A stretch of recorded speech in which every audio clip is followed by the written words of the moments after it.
we don't need to talk about how many points we have. All right, friends. We're getting started. We are on chapter 25, cholesterol. Remember, Phoebe's mom's still gone.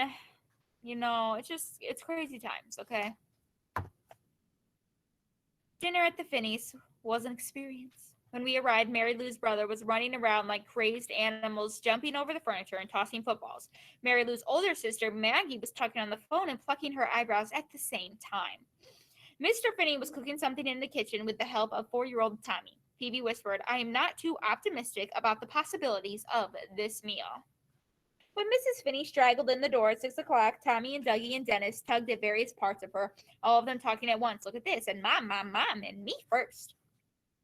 She made her way to the kitchen, trailing all three of them like a fishhook that should snag the tangled old tires, boots, and other miscellaneous rubbish. She gave Mr. Finney a sloppy kiss on the lips, and he slipped a piece of cucumber into her mouth.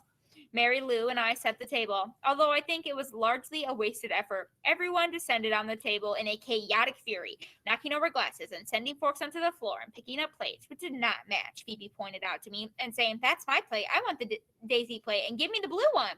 It was my turn for the blue plate. So once again, Mary Lou's house just sounds like a circus, but not in like a bad way. I just think she's got a lot of siblings. There's always stuff going on. Sometimes busy houses are fun. But remember, Phoebe's like not into that. She wants things to be perfect, and apparently plates to be matching. Phoebe and I sat between Mary Lou and Ben. In the center of the table was a whopping platter of fried chicken. Phoebe said, chicken, fried, I can't eat fried foods. I have a sensitive stomach. She glanced at the 3 pieces of chicken on Ben's plate. You really shouldn't eat that, Ben. Fried foods aren't good for you. First of all, there's cholesterol.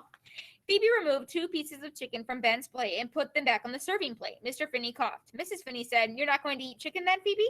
Phoebe smiled. Oh, no, Mrs. Finney. I couldn't possibly. Actually, Mr. Finney shouldn't be eating it either. I don't know if you're aware of this, but men should be really careful about their cholesterol.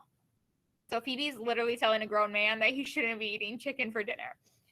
And she's a guest at their house. Probably not the most polite thing to do, okay? 158, Michaela. You could have looked in the chat where it was already been written. Mr. Finney stared down at his chicken. Mrs. Finney was rolling her lips around peculiarly. By this time, the beans had been passed around to Phoebe. Did you put butter on these beans, Mrs. Finney? Yes, I did. Is there something wrong with butter? Cholesterol, Phoebe said. Cholesterol in the butter. Ah, Mrs. Finney said. Cholesterol. She looked at her husband. Be careful, dear. There's cholesterol on those beans. I stared at Phoebe. I am sure I was not the only one in the room who wanted to strangle her. Ben pushed the beans to the side of his plate. Maggie picked up a bean and examined it. When the potatoes came around, Phoebe explained that she was on a diet and could not eat starch. The rest of us looked glumly down at our plates. There was nothing at all on Phoebe's plate. Mrs. Finney said, so what do you eat, Phoebe? My mom makes special vegetarian meals, low calorie and no cholesterol. We eat a lot of salads and vegetables. My mother's an excellent cook. She never mentioned the cholesterol in all the pies and brownies her mother made. I wanted to jump up and say Phoebe's mother has disappeared, and that is why Phoebe is acting like a complete donkey. But I didn't.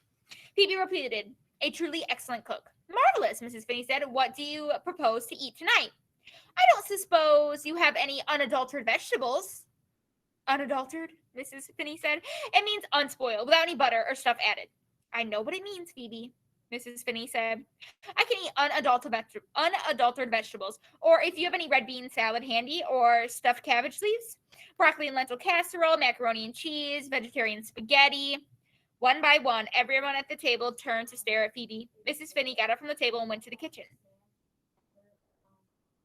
We heard her opening and closing cupboards. She returned to the doorway. Muesli? She asked Phoebe, can you eat muesli? Phoebe said, oh yes, I can eat muesli for breakfast. Mrs. Finney disappeared again and returned with a bowl of dried up muesli and a bottle of milk. For dinner? Phoebe asked. She gazed down at the bowl. I usually eat it with yogurt on it, not milk, she said. Mrs. Finney turned to Mr. Finney. Dear, did you buy yogurt this week? Blast it. How could I forget the yogurt? So I don't know if you can catch this, but Mr. Finney and Mrs. Finney are secretly making fun of her. Did you forget the yogurt? They don't probably buy yogurt, okay? They're just trying to feed their kids. Remember, Mrs. Finney just got home at 6 o'clock. She's got 50 kids. Things are chaos. And now Phoebe's I can eat nothing that you have to offer besides this muesli, which is a cereal thing. Like, she is being spoiled. She's being picky and spoiled. When you're a guest at someone's house, even if you don't like stuff, you kind of pretend like you do, right? Like, oh, maybe you don't like the beans for dinner, but maybe you take a few, eat a few, or maybe you just say you're not super hungry, something like that. But you don't expect if you're a guest at someone's house, you don't normally expect them to make a whole meal just for you. That's not a polite thing to do, right? So Phoebe, not being a good house guest. Phoebe ate her dried up muesli without milk. All through dinner, I kept thinking of Buy Banks and what it would have been like when what it was like when we went to my grandparents' house for dinner.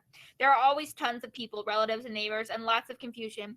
It was a friendly sort of confusion, and it was like that at the Finneys. Tommy spilled 2 glasses of milk. Dennis punched Dougie, and Douglas punched him back. Maggie socked Mary Lou, and Mary Lou flipped a bean at her. Maybe that was what my mother had wanted, I thought, a house full of children and confusion. On my way home, I said, didn't everyone seem unusually quiet after dinner? Phoebe said, it was probably because all the cholesterol sitting heavily on their stomachs. No, it was not because of the cholesterol. Like, Phoebe, you're crazy. I asked Phoebe if she wanted to spend the weekend at my house. I'm not sure why I did this. It was an impulse. I had not yet invited anyone to my house. She said, I guess. That is, if my mother is still. She coughed. Let's go ask my dad. In the kitchen, her father was washing the dishes. He was wearing a frilly apron over his white shirt and tie. You're supposed to rinse the soap off, Phoebe said. And is that cold water you're using? You're supposed to use really, really hot water to kill the germs. He didn't look at Phoebe. I thought he was embarrassed to be caught doing the dishes. You'll probably wash the plate, though. You've probably washed that plate enough, Phoebe said. He had been rubbing it around and around with a dishcloth. He stopped and stared down at the plate. I could practically see the birds of sadness pecking at his head. But Phoebe was busy swatting at her own birds.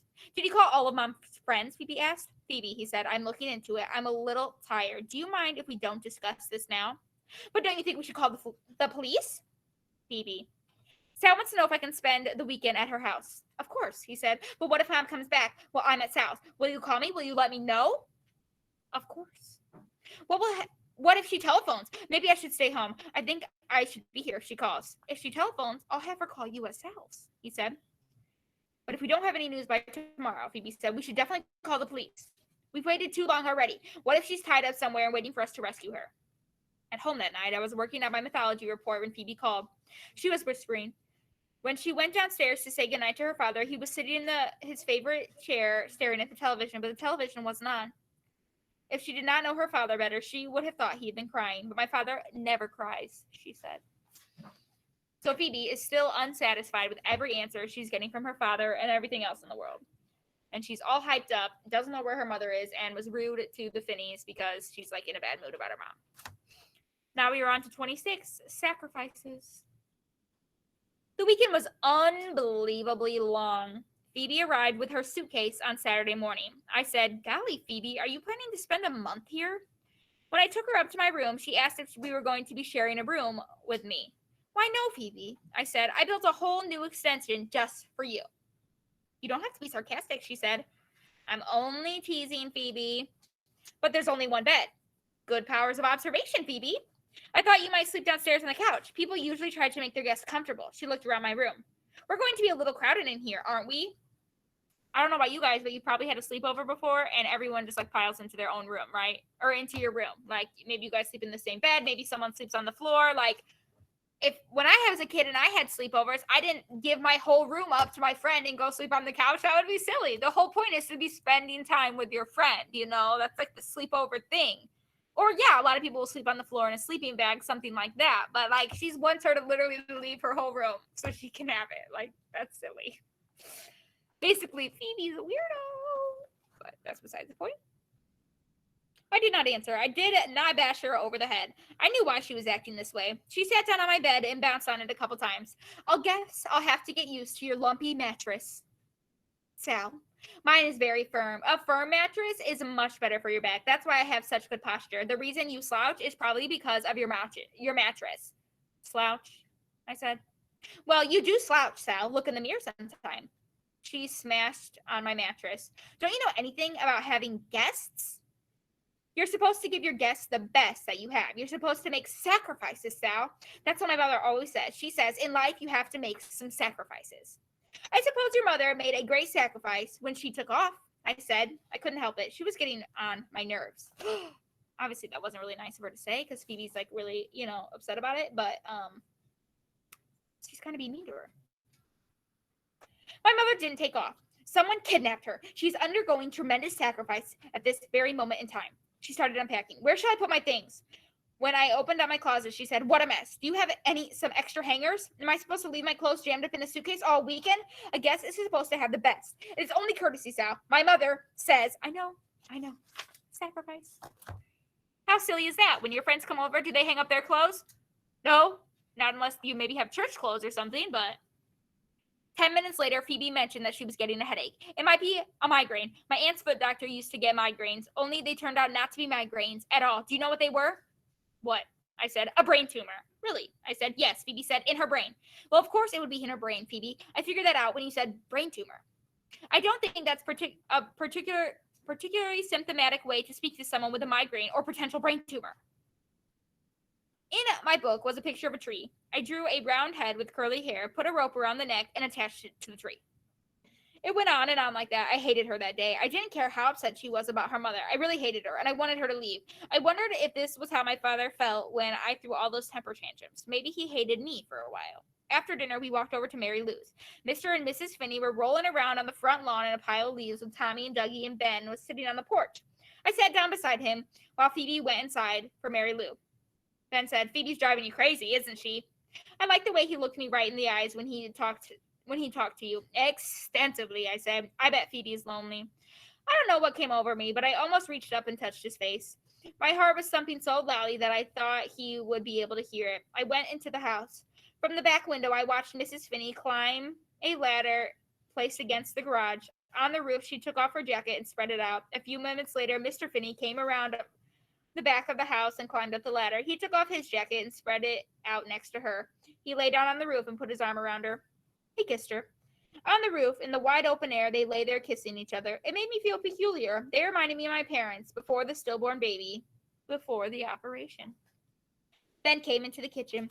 As he reached into the cupboard for a glass, he stopped and looked at me. Again, I had an odd sensation that I wanted to touch his face, right there on his cheek in the soft spot. I was afraid my hand might just lift up and drift over to him if I was not careful. It was the most peculiar. Guess where Mary Lewis, Phoebe said when she came in. She's with Alex. On a date. Well, it may be weird to kiss on a roof, but remember, they have children everywhere, so the roof is probably the only place where the children won't follow them. And they're adults, so they probably are safe on the roof. I have never been on a date. Neither, I assumed, had Phoebe. That night at my house, I pulled the sleeping bag out of the closet and spread it on the floor. Phoebe looked as if it were a spider. Don't worry, I said. I'll sleep in it.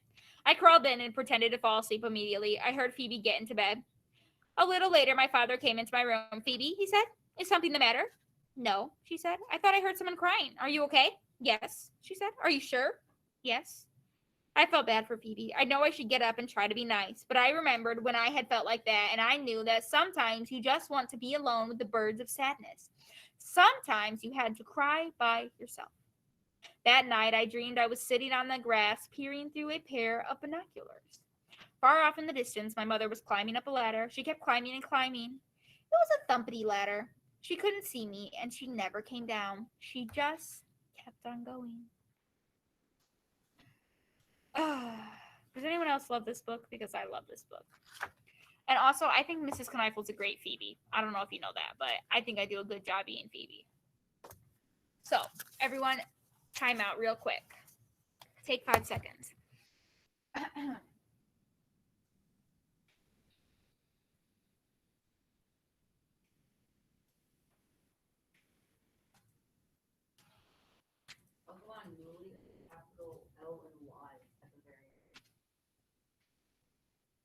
All right, you officially have a Google Classroom question really quick.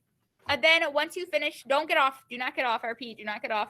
After you finish your Google Classroom we're going to find that out in the next chapter. Okay, friends, I don't care how many actual long seconds it was. That's unimportant. Okay, we don't need to say that. Evan, can you please move your glasses from the screen like that? We're going to find out what Pandora's Box is next time we are reading RTI, but right now you do have a Google Classroom question. I want you to tell me who right now in the book is your favorite character and why it's their favorite character. There's obviously lots of characters in this book. We don't really know the mom, We know Phoebe's mom. We know Phoebe. We know her sister. We know her dad. We know Sal's dad. We know Sal. We know Margaret. We know the blind lady, Mrs. Partridge. We know the teacher. We know Mary Lou. We know Ben. We know all of these characters.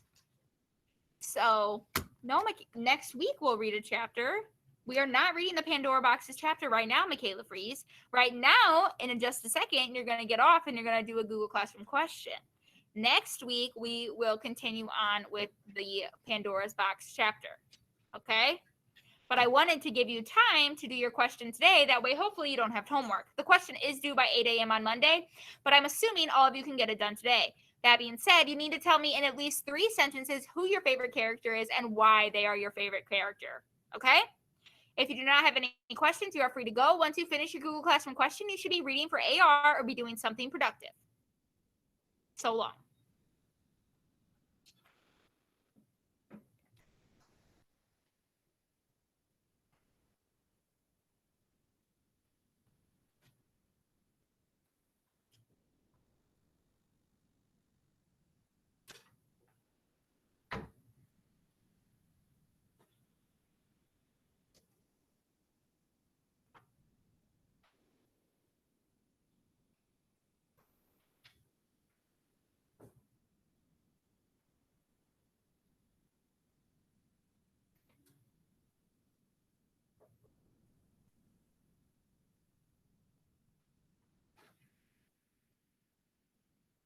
I did not answer what a Pandora's box is. I literally said we are going to read about Pandora's box in the next chapter. I did not answer what a Pandora's box is. Okay? Never said the answer to that. We're going to read about it next week.